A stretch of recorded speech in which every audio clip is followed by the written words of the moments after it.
América Latina, qué gusto saludarles. Una nueva hora comienza. Vamos a revisar, como de costumbre hasta ahora, los títulos más resaltantes en esta pantalla. Empezamos con el primero, nos hace hablar de Estados Unidos. Trump ha dicho que avanzan los preparativos para una reunión entre Zelensky y Putin. Putin ha dicho que quiere recibir a Zelensky, pero en Moscú. Vamos a revisar esto enseguida.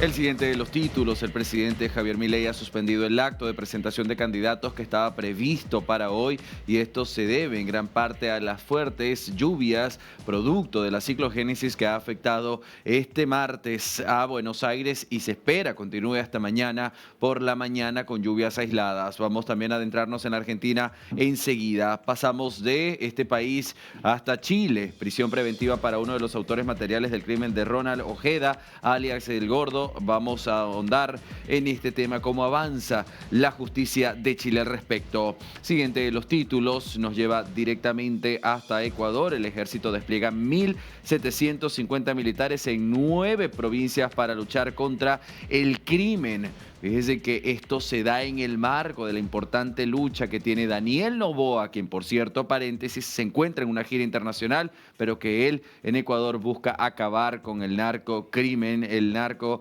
y todo lo que ha sido el azote criminal que se ha vivido en el país. Vamos a revisar esto juntos. Último no menos importante, Alejandro Toledo pidió ser internado en una clínica por su delicado estado de salud. Recuerde que Alejandro Toledo había estado enfrentando fuertes situaciones con la justicia que no le permitía asistir, por ejemplo, a una prisión domiciliaria por su delicado estado de salud. Ahora pide ser internado en una clínica. Vamos a revisar este tema nuevamente.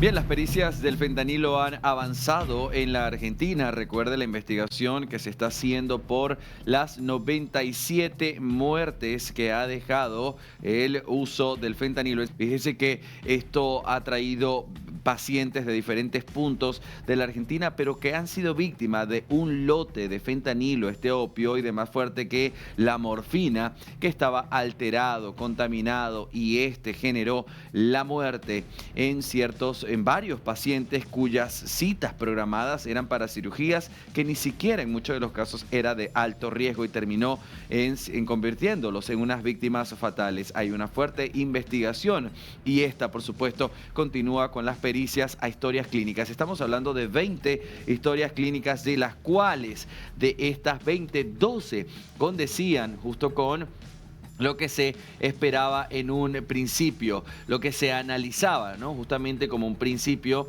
de que estuvieran estos 12 pacientes con historias muy parecidas. Este informe que ya circula en las oficinas del INAME y que señalaba irregularidades críticas en varios puntos. Por ejemplo, fármacos fabricados con fórmulas distintas a las aprobadas, lotes comercializados sin autorización y un retiro de circulación de medicamentos por fuera de las normativas incompleto. A pesar de la gravedad de estos hallazgos, la dirección a cargo de Mantecón Fumadó no adoptó medidas inmediatas, es decir, según se pudo conocer, no inició un expediente ni se elevó un informe alguno a la superioridad del organismo, es decir, a la ANMAT, a la Administración Nacional de Medicamentos, Alimentos y Tecnología.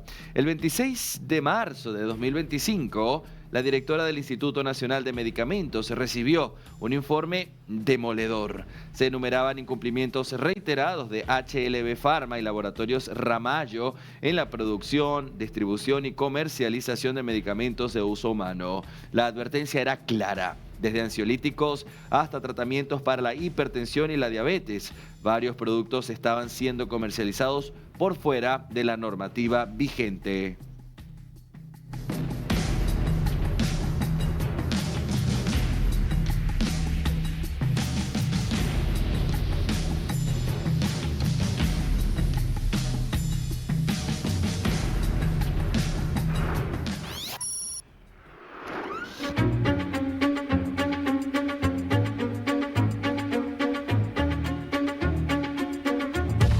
La tensión continúa entre los Estados Unidos de Norteamérica y Venezuela después de que los Estados Unidos desplegara todo durante y alrededor de lo que es el Mar Caribe de Venezuela. Estas importantes, imponentes naves, incluyendo un submarino, la Fuerza Naval estadounidense, va a supervisar y esta vez a accionar, lo dijo el mismo Donald Trump a través de su orden ejecutiva presidencial firmada en secreto, contra organizaciones narcoterroristas que, según Estados Unidos, en Venezuela se encuentra el Cártel de los Soles, liderada por Nicolás Maduro, y el Cártel de los Soles, ya lo sabemos, por estas insignias que suelen llevar los altos funcionarios, generales y militares de la Fuerza Armada venezolana. Esto según información estadounidense. Ahora, según información de Venezuela, Nicolás Maduro ha dicho que ha desplegado 4.5 millones de milicianos para defender a Venezuela por aire, por tierra, por mar de lo que ellos llaman esta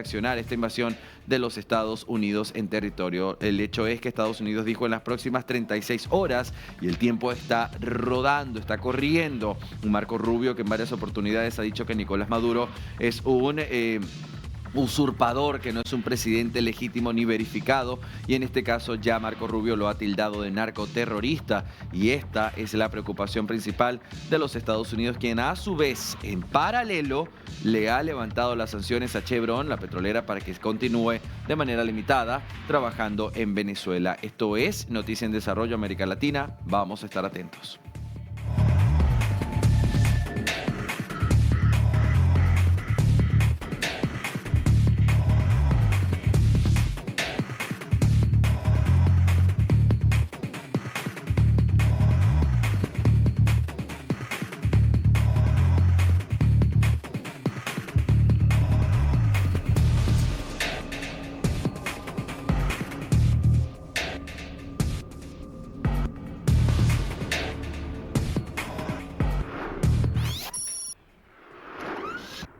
Bien, el presidente Daniel Noboa se encuentra en un importante recorrido por América Latina y posterior a territorio asiático. Vamos con Manuela Salazar, quien nos brinda los detalles de lo que es el viaje del mandatario Daniel Noboa.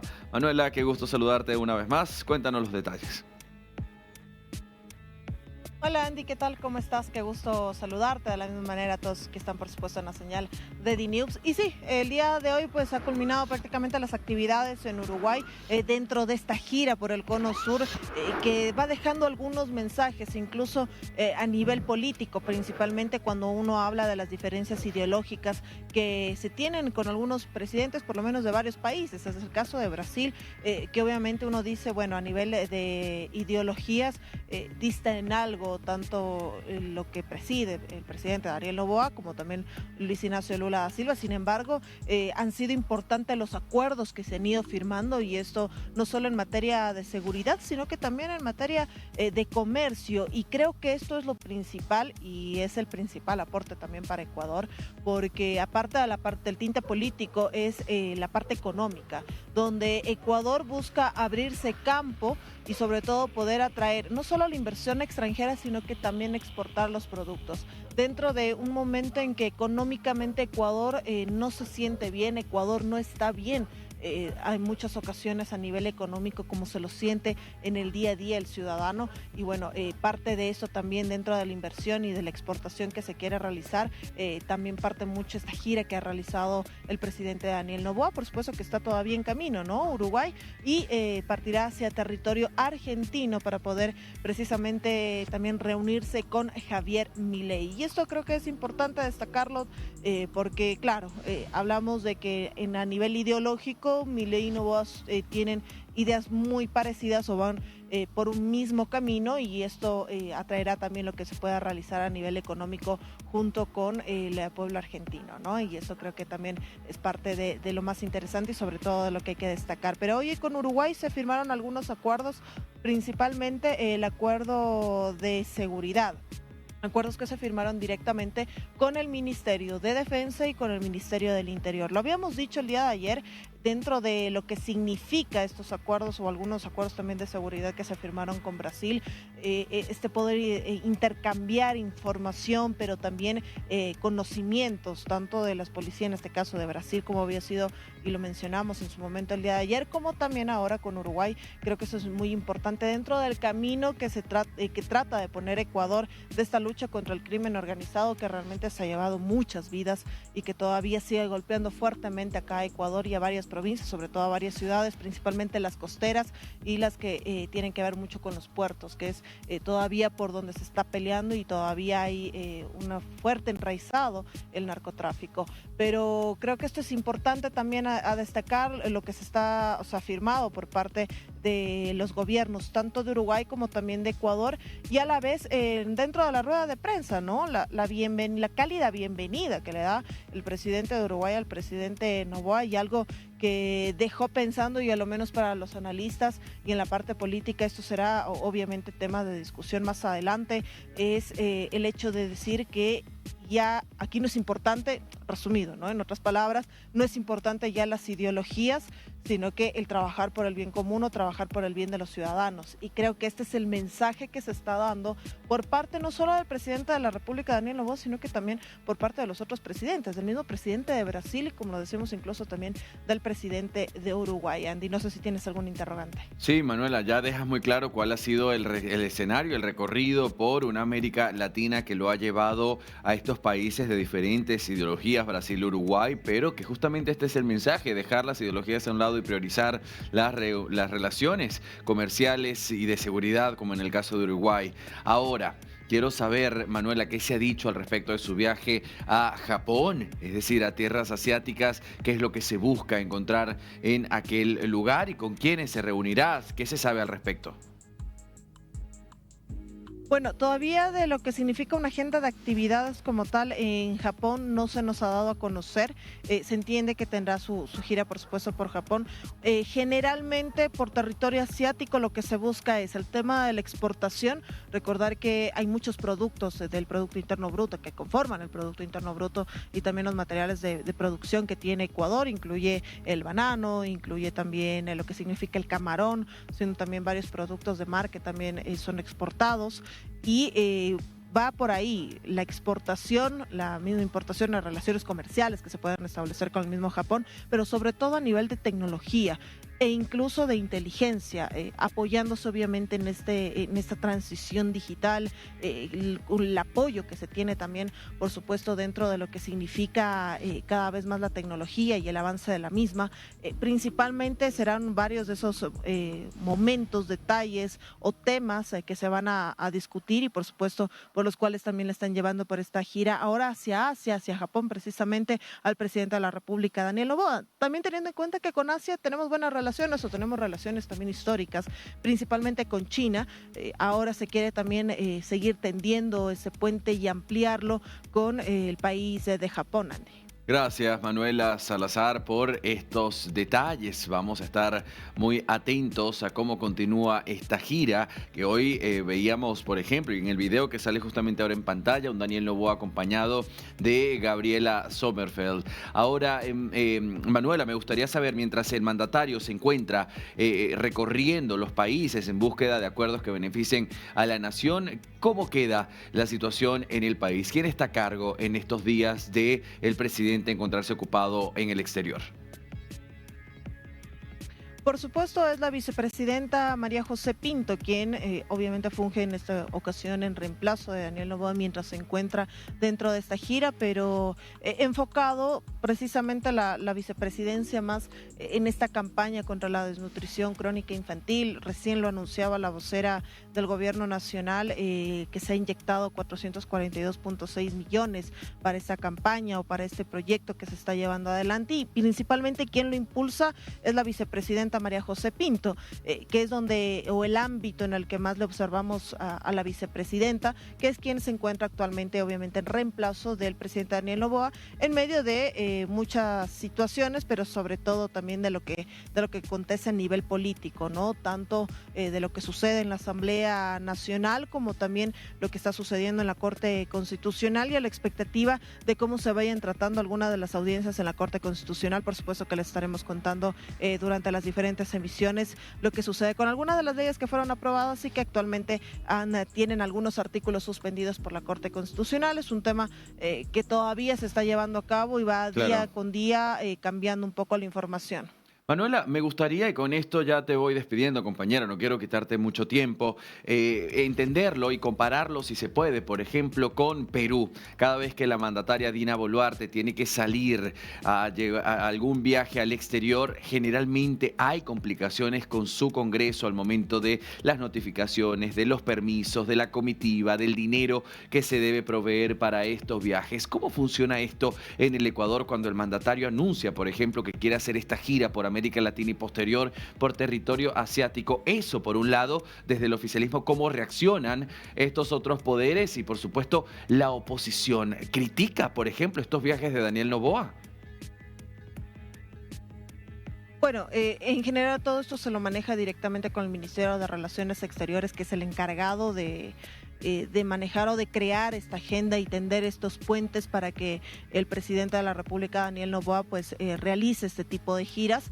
Es netamente quien se encarga y obviamente dialoga con la Secretaría de Planificación, el Ministerio de Economía, hablamos de la misma Asamblea Nacional, que se manda desde la presidencia los informes o la información, el comunicado de los días que se va a ausentar y el motivo por el que se va a ausentar, obviamente, del país el presidente de la República, pero generalmente no ha habido inconvenientes. Claro, es más fluido en Ecuador. De la presidencia de Daniel Noboa.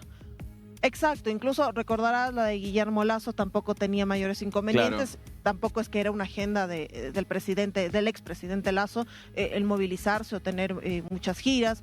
En general, o por lo menos históricamente, no ha sido en los últimos años una complicación entre los poderes del Estado, entre la presidencia o ejecutivo con el legislativo. Y además que hay que tener en cuenta algún detalle. En el legislativo, en la actualidad, se habla prácticamente de una mayoría, con salvas excepciones cuando se trata de alguna votación. Entonces, eso también te ayuda de alguna manera, siendo el correísmo la fuerza política de oposición que sí critica, obviamente, las salidas del presidente, más no realmente no llega a ser algo trascendental, muy llamativo, por decirlo de una manera. Gracias, Manuela Salazar. Así está la realidad del Ecuador. Vamos a seguir en contacto contigo en instantes.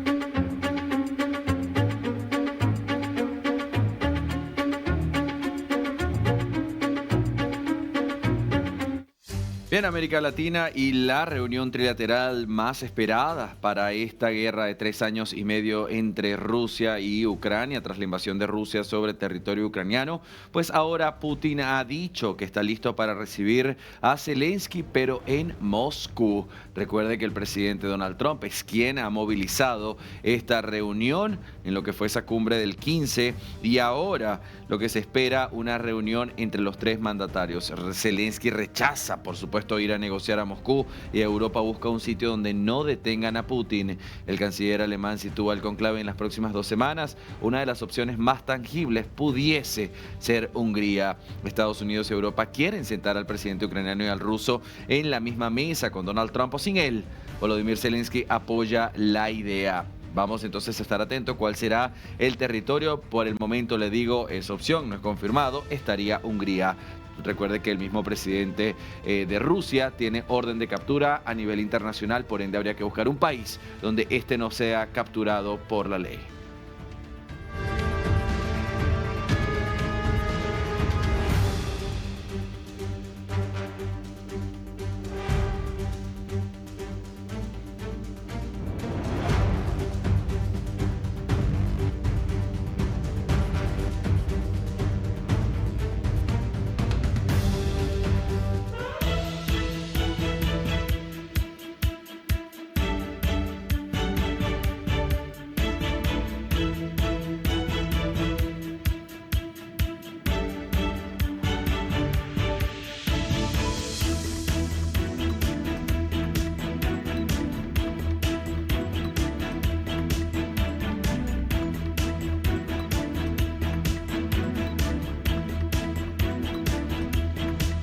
Nos vamos rápidamente hasta Perú. Carmen Alvarado nos tiene información de último momento. Carmen, ¿qué pasó?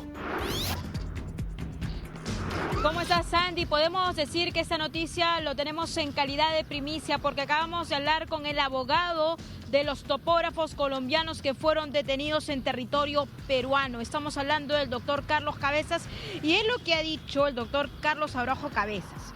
Él ha mencionado hace tan solo algunos instantes, Sandy, que la liberación de estos dos topógrafos es inminente.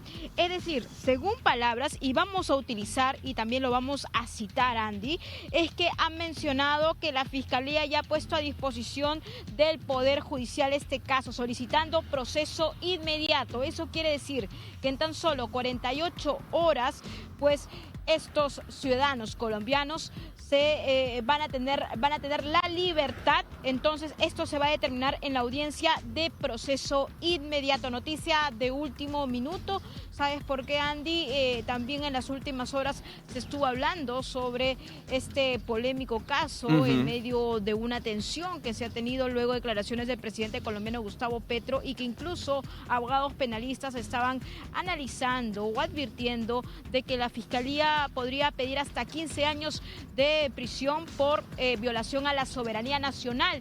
Pero ahora con esta nueva información que estamos manejando y de hecho hemos corroborado con el propio abogado Carlos Araujo Cabezas, ya se puso a disposición del Poder Judicial este caso, es decir, la Fiscalía de la Nación, solicitando proceso inmediato. ¿Eso qué significa? Que en un plazo de 48 horas se da esta audiencia y se va a proseguir con la liberación inmediata de estos dos topógrafos. Vamos a recordar a la comunidad internacional de quién estamos hablando concretamente. Aquí tenemos sus nombres: John Willington Amias López y Carlos Fernando Sánchez Oregón. Ambos fueron sorprendidos cuando realizaban mediciones topográficas con equipos de georreferenciación satelital GPS en Santa Rosa. Y claro que esto también devino de varios gestos que han sido calificados como provocadores de algunos ciudadanos colombianos como Daniel Quinteros en las últimas horas. Carmen, compañera, has brindado todos los detalles del momento y me gustaría ir un paso atrás cuando justamente ocurre la detención de estos topógrafos colombianos y lo que se dijo desde territorio colombiano es que eso era un secuestro lo que había ocurrido por parte del Perú. ¿Qué reacciones, recordémosle a la audiencia, hubo por parte de Perú tras esas declaraciones de Gustavo Petro en medio de una tensión entre el gobierno colombiano y Perú? Claro, nosotros también hay que recordar, Andy, que ni bien se dio esta detención a los ciudadanos colombianos, salimos con esa noticia y hablamos con un periodista local que pudo entrevistarlos. Ellos no quisieron acceder a ningún tipo de conversación, algún tipo de interrogante por parte de algunos colegas, amigos que estaban ahí en la zona, y todo esto siguió el camino regular. El camino regular, es importante también entender eso, es que hoy se terminaba esa detención preliminar. Entonces, luego de la detención preliminar, quedaba ya en manos de la Fiscalía o solicitar una prisión preventiva o incluso esos 15 años que te estoy mencionando. Pero la Fiscalía ya puso a disposición de proceso inmediato. Entonces, como te estaba diciendo, básicamente no hay nada más que investigar según el Ministerio Público peruano y ellos quedarían en libertad en tan solo 48 horas. Ahora, también lo que dijo el abogado anteriormente es que aquí no habría ningún problema de violación al territorio nacional, como otros abogados sí refieren, sino que solo hubo una falta administrativa. Claro que todavía hay muchas interrogantes en torno, por ejemplo, a cómo ingresaron, qué tipo también de trámite o regulación laboral ellos tenían para poder ejercer algún tipo de trabajo dentro del territorio peruano. Eso es algo que seguramente vamos a enterarnos en breve, pero lo cierto es que según lo que nos ha mencionado el propio abogado, estamos hablando de Carlos Araujo Cabezas, el abogado de los dos topógrafos colombianos que han sido trasladados ya a Loreto, pues ellos podrían ser plausibles de esta audiencia que podría dejarlos en libertad en tan solo 48 horas. Podríamos decir en resumen, Andy, que es una libertad inmediata de estos dos topógrafos colombianos. Esta es la información que manejamos, compañero, información exclusiva para The News. Gracias, Carmen Alvarado. Nos vemos enseguida, compañera. Tengo información de último momento. Vamos.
Y atención América Latina, vamos con este tema. Es inminente la liberación del expresidente colombiano Álvaro Uribe, y esto después de presentarse, ¿sí?, la solicitud por parte de su defensa.